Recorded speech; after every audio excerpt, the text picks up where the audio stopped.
बताशा, काला तिल, पंचरत्न, कपूर और कफन तक पर टैक्स लेने वाली ये सरकार किस मुंह से खुद को मध्यम वर्ग पर मक्खन तक पर जीएसटी लगाती है और बात करती है मध्यम वर्ग की हिमायती होने की।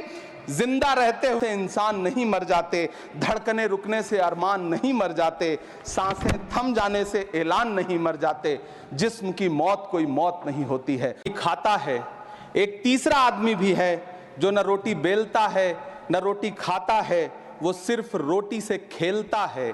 वो तीसरा आदमी कौन है? मेरे देश की संसद मौन है। सभापति प्रतापगढ़ी जी। धन्यवाद सभापति महोदय। कभी सुदामा पांडे धूमिल जी ने कहा था कि एक आदमी रोटी बेलता है, एक आदमी रोटी। महोदय, वो भी क्या दिन थे जब संसद में देश का बजट पेश होता था तो देश की सड़कें ठहर जाया करती थीं। रेल बजट पेश होता था तो लोगों की उम्मीदें रेल के डिब्बों की तरह पटरियों पर दौड़ने लगती थीं। पूरा देश धड़कने रोक करके वित्त मंत्री और रेल मंत्री को सुना करता था। अफसोस, अब बजट पेश हो जाता है, मीडिया चैनल सरकार का महिमा मंडन करते हैं और बेचारी जनता बजट के आंकड़ों के शब्द जाल में उलझी हुई महीनों बाद समझ पाती है कि उसका तो फिर से कट गया। सभापति महोदय, पिछले 2 साल अमृतकालीन बजट पेश किए गए और इस बार एक नई शब्दावली गढ़ी गई है, तुष्टीकरण बनाम संतुष्टीकरण का बजट। सभापति महोदय, सुनने में कितना अलंकारिक लगता है ये शब्द। सोच रहा हूं देश की वित्त मंत्री और प्रधानमंत्री जी से पूछूं कि आखिर किसकी संतुष्टि?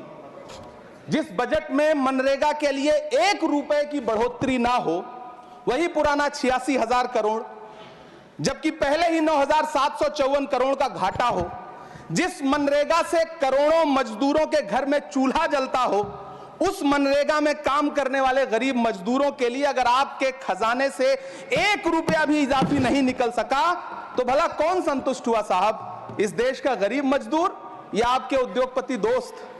वो जो महाराष्ट्र में लोकसभा और विधानसभा के बीच में 40 लाख मतदाता बढ़ाए गए थे, अरे उन्हीं के लिए मनरेगा का थोड़ा सा बजट बढ़ा देते। क्या उसमें मनरेगा का एक भी मजदूर नहीं था 40 लाख लोगों में? सारे के सारे 12 लाख की छूट वाले से आगे के लोग थे। सभापति महोदय, कल जब वित्त मंत्री जी देश की संसद में भाषण दे रही थी तो वहां मुंबई में कोई गरीब इंसान जब अपनी जेब टटोल करके अपनी मोटरसाइकिल में 1 लीटर पेट्रोल भरवा रहा था तो उस पेट्रोल की कीमत थी 103 रुपया प्रति लीटर। आखिर इतना महंगा पेट्रोल डीजल खरीद के कौन संतुष्ट हो रहा है? इस देश के गरीब लोग या फिर सरकार के चहेते धन्ना सेठ? सभापति महोदय, वित्त मंत्री जी इस बजट को मध्यम वर्ग को संतुष्ट करने वाला बजट बता रही हैं। अरे मैडम, हम आप यहां पर बैठे रहते हैं और वहां बाहर इसी दिल्ली में 1 लीटर दूध, चाहे वो अमूल का हो या फिर मदर डेयरी का हो, उसकी कीमत 73 रुपए लीटर है। इतना महंगा बेच करके कौन संतुष्ट हो रहा है? गरीब जनता या आपके धन्ना सेठ दोस्त? सभापति महोदय, इस सरकार का बाजार और महंगाई पर कोई नियंत्रण नहीं रह गया है। चाहे देश में लहसुन 400 रुपए किलो बिक जाए, टमाटर 100 रुपए किलो बिक जाए, प्याज का दाम सुनकर आंखों में आंसू आ जाए, लेकिन वित्त मंत्री महोदया बजट में महंगाई का मां भी नहीं बोलती हैं। बच्चों की किताब और पेंसिल तक पर टैक्स लगाने वाले सरकार से मैं पूछना चाहता हूं कि आप मध्यम वर्ग का हितैषी बताते हैं खुद को, तो शर्म नहीं आती है? खुद को धार्मिक कहने वाली सरकार भगवान श्री कृष्ण के प्रिय खाद्य पदार्थों दही और मक्खन तक पर जीएसटी लगाती है और बात करती है मध्यम वर्ग की हिमायती होने की। जिंदा रहते हुए जनता से हर चीज पर टैक्स वसूलने वाली यह सरकार कम से कम मरने पर तो लोगों को बख्श देती, लेकिन नहीं, वहां भी लूटना है। अंतिम संस्कार के सामान, अगरबत्ती, धूप बत्ती, केवड़ा जल, चंदन पाउडर, जौ, बताशा, काला तिल, पंचरत्न, कपूर और कफन तक पर टैक्स लेने वाली यह सरकार किस मुंह से खुद को मध्यम वर्ग का हितैषी बताती है? कौन सी संतुष्टि? किसकी संतुष्टि? कदम कदम पर टैक्स देकर लूटने वाली जनता की या फिर जनता से टैक्स वसूल करके धन्ना सेठों का खजाना भरने वाली सरकार की? किसकी संतुष्टि? सभापति महोदय, 18 अगस्त 2015 आरा का बिहार का ऐतिहासिक मैदान, सजा हुआ मंच, हजारों की भीड़ और सामने खड़े हुए देश के प्रधानमंत्री का भाषण। बिहार के भाइयों बहनों, आज मैं बिहार के लिए पैकेज की घोषणा कर रहा हूं। 50,000 करोड़ कर दूं कि ज्यादा कर दूं? अखिलेश भाई 60,000 करोड़ कर दूं कि ज्यादा कर दूं? 70,000 करोड़ कर दूं कि ज्यादा कर दूं? 80,000 करोड़ कर दूं कि ज्यादा कर दूं? चलो मैं बिहार को 1.25 लाख करोड़ का पैकेज दे रहा हूं। 10 साल हो गए सभापति महोदय, वही ढाक के 3 पात। बिहार आज भी विकास की बाट जो रहा है। भाषण आज भी प्रधानमंत्री जी के यूट्यूब चैनल पर सुना जा सकता है। जो झूठ बोल के करता है मुतमईन सबको, वो झूठ बोल के खुद मुतमईन नहीं होता। सभापति महोदय, ये तो राहुल जी का असर है। कौन सा शब्द सर, कौन सा शब्द? झूठ। ठीक है सर, मिथ्या बोल करके, जो मिथ्या बोल के करता है मुतमईन सबको, वो मिथ्या बोल के खुद मुतमईन नहीं होता। ये राहुल जी का असर है।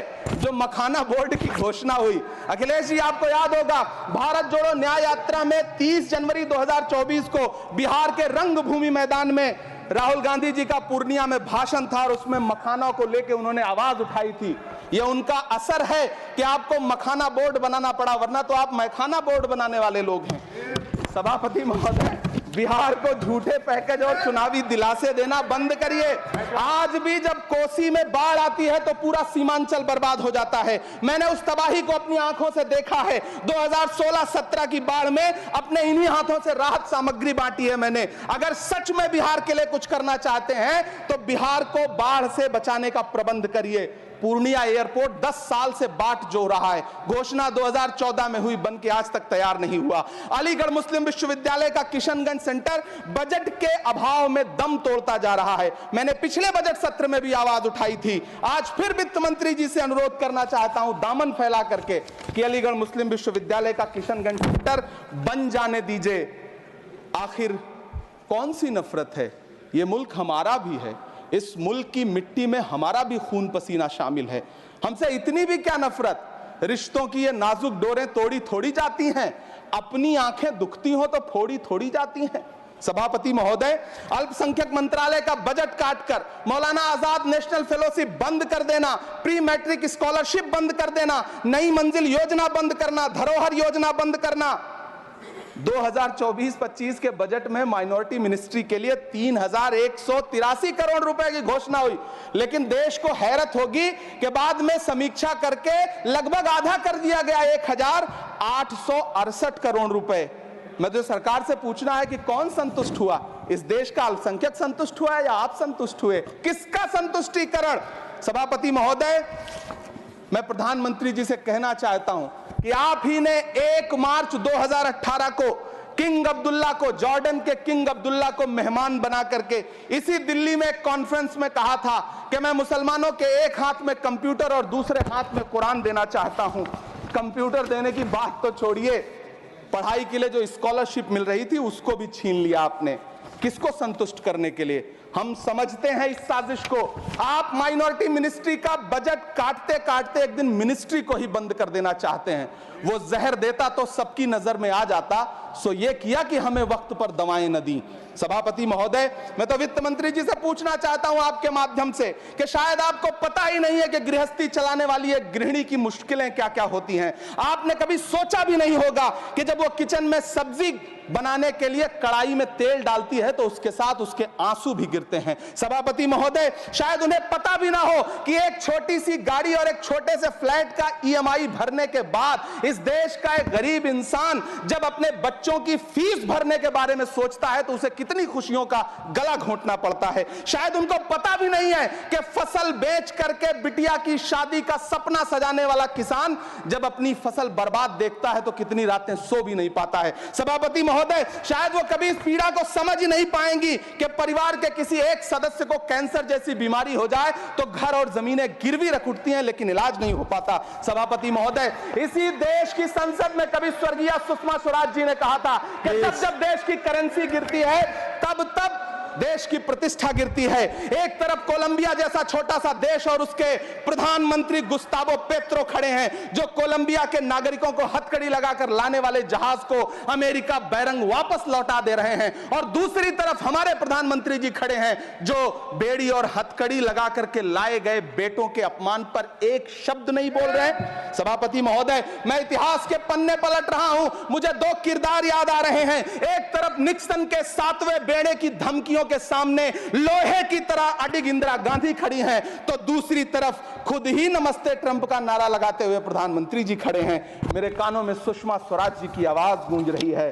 बहुत कम बोलने वाले डॉक्टर मनमोहन सिंह ने बहुत ज्यादा बोलने वाले प्रधानमंत्री जी को जब देश की बागडोर सौंपी थी तो $1.58 का था, आज 85 से 87 के बीच में झूल रहा है। इन दिनों रुपए की अहमियत गिरती है तो न तो देश की प्रतिष्ठा गिरती है, ना प्रधानमंत्री की गरिमा। जिस देश में 80 करोड़ लोगों को 5 किलो राशन के लिए कतारों में लगना पड़ता हो, उस देश में यह सरकार 12 लाख तक के टैक्स न लेने के लिए अपनी पीठ थपथपा रही है। हुकूमत इस कदर आवाम पर एहसान करती है, ये आंखें छीनती है और चश्मे दान करती है। सभापति महोदय, महाराष्ट्र का भिवंडी हो, मालेगांव हो, इचल करंजी हो, यूपी का बनारस हो, मुआयमा हो, मुबारकपुर हो, रांची का छोटा नागपुर हो, बिहार का भागलपुर हो, हर जगह बुनकरों की उम्मीदें तोड़ रही हैं, लेकिन इस सरकार के पास उनके लिए कुछ भी नहीं है। मुरादाबाद का पीतल उद्योग, कानपुर का चमड़ा उद्योग, सहारनपुर का लकड़ी उद्योग, फिरोजाबाद का चूड़ी उद्योग, अलीगढ़ का ताला उद्योग, सब सरकारी प्लानिंग से तबाह हो रहे हैं। इन तमाम के बीच सरकारी सपोर्ट से बस एक उद्योग फल फूल रहा है, नोएडा का नफरत उद्योग। सभापति महोदय, जिस देश में 40 से 45% मेडिकल फैकल्टी की सीट खाली हो, वहां बजट में 75,000 नए मेडिकल सीट्स का ऐलान हो रहा है। सरकार बहादुर, कम से कम इस देश के पढ़े लिखे युवाओं को तो मूर्ख समझना बंद करिए। वो अब तिजारती पहलू निकाल लेता है। पहले 7500 मेडिकल सीट्स बाद में बनाइएगा, पहले जो एम्स में 2161 पद खाली पड़े हैं उनको तो भर दीजिए। वो अब तिजारती पहलू निकाल लेता है। मैं कुछ कहूं तो तराजू निकाल लेता है। मैं इसलिए भी तेरे फन की कद्र करता हूं तो झूठ बोल के आंसू निकाल लेता है। सभापति महोदय, फिर झूठ आया है, मैं उसे मिथ्या कर दे रहा हूं। शायरी में बार बार आ जाता है, क्या करूं महोदय। काश ये बजट, सभापति महोदय, वो एक शब्द मैं मिथ्या कर दे रहा हूं सर, वो एक शब्द को हटा दीजिए। ध्यान रखें, ऐसे जो भी शब्द होंगे आपके वहां। सभापति महोदय, काश ये बजट बीपीएससी के पेपर लीक की शिकायत करने वाले नौजवानों पर बरसती हुई पुलिस के लाठियों पे, जख्मों पर मरहम लगा पाता। सभापति महोदय, पिछले 80 दिन से 70 साल का एक बुजुर्ग एमएसपी की लीगल गारंटी मांगता हुआ आमरण अनशन पे बैठा हुआ है। काश ये बजट किसान नेता जगजीत डल्लेवाल की टूटती हुई सांसों की पीड़ा सुन पाता। काश ये बजट प्रतियोगी परीक्षाओं की तैयारी के लिए दिल्ली, कोटा, पटना, अहमदाबाद जैसे शहरों में, इलाहाबाद जैसे शहरों में किताबों के साथ गल रहे युवाओं के सपनों को जिंदगी दे पाता। काश ये बजट वंदे भारत के सुनहरे विजुअल के बजाय देश की गरीब जनता को कुछ और पैसेंजर ट्रेनें दे पाता। काश ये बजट सीनियर सिटीजन को ट्रेन टिकटों में मिलने वाली रियायतें वापस लौटा पाता, जिनको सरकार ने कोविड के नाम पे छीन लिया था। काश ये बजट किसानों की राह में कीले नहीं बल्कि कालीन बिछाने वाला बन पाता। काश ये बजट सरकारी मालिकों को यह समझा पाता कि नेहरू को कोसने से अर्थव्यवस्था नहीं सुधरेगी, उसके लिए डॉक्टर मनमोहन सिंह साहब की अर्थ नीति अपनानी पड़ेगी। पिछले 11 साल से नेहरू जी को कोस रहे हैं, आखिर कब तक कोसिएगा। थोड़ा पंडित नेहरू जी के बारे में पढ़िए, तब पता चले कि पंडित नेहरू की शख्सियत का नाम है। दुनिया का पहला ऐसा राजनेता जिसने अपनी जिंदगी की आजादी के लिए, देश की आजादी के लिए 3259 दिन अंग्रेजों की जेल में बिताए। पंडित नेहरू एक ऐसे महान शख्स जिनके पिता पंडित मोतीलाल नेहरू, जिनकी बहन विजय लक्ष्मी पंडित, जिनके बहनोई पंडित रंजीत सीताराम, जिनकी बेटी इंदिरा गांधी, जिनके दामाद फिरोज गांधी, सब ने अंग्रेजों से लड़ते हुए स्वतंत्रता आंदोलन में जेल काटी। आप किस मुंह से उनकी लकीर छोटी करने की बात करते हैं? नहीं कर पाइएगा, 7 जन्मों में नहीं कर पाइएगा, क्योंकि जिस्म की मौत कोई मौत नहीं होती है। जिस्म मिट जाने से इंसान नहीं मर जाते, धड़कने रुकने से अरमान नहीं मर जाते, सांसें थम जाने से ऐलान नहीं मर जाते।